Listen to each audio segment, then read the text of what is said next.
This is a list of 1,030 kingdoms, city-states, and cities from which Jews have been expelled between 1200 BC in Egypt and 2014 in San Juan La Laguana, Guatemala. Rabbis have recently warned Elon Musk that his remarks about Jews propagating white hate is the type of anti-Semitism that leads to massacres.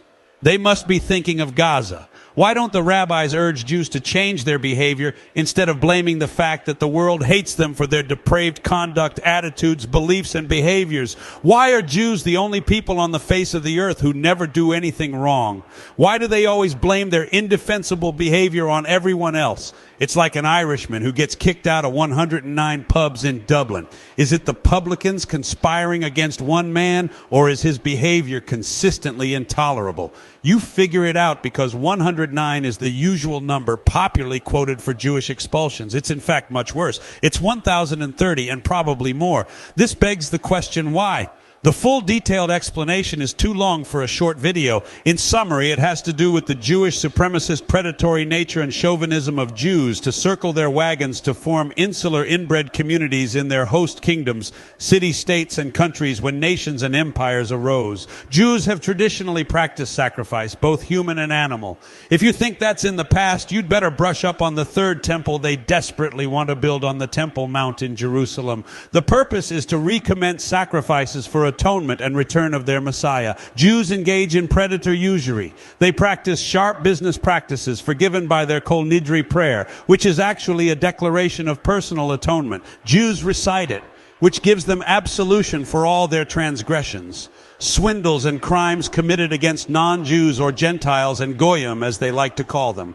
The Talmud refers to Gentiles as no better than soulless animals that deserve no consideration. If you're alarmed by that, look it up. The Talmud is the rabbis interpreting the mind of God. Jewish law. It's replete with long tracts of venom and odium for Gentiles or non-Jews. It teaches Jewish supremacy, which has morphed into Zionism, which is political Talmud without the religious baggage. In short, Jews used, abused, corrupted, and influence peddled everywhere they went. Shakespeare's play The Merchant of Venice depicts the odious Jew as the character of Shylock. He's become a trope for Jewish money lending. America is the latest society to be corrupted by Jewish influences, finance, culture, and values.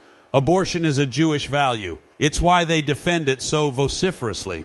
America now has a Zionist-occupied government where less than 2% of the American population, which are Jewish, occupy 85% of senior cabinet and secretary positions in government. It has nothing to do with aptitude or intelligence, and everything to do with nepotism and Jews looking out for other Jews to dominate communities, commerce, academia, and entertainment.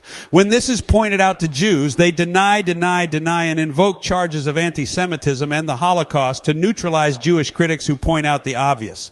The standard Jewish comeback is that it's all a coincidence, and correlation does not mean causation. Even if you point out that the Ivy League schools largely have Jewish presidents, chancellors, or principals, and therefore the majority of admissions are Jewish, they deny it. It's gaslighting.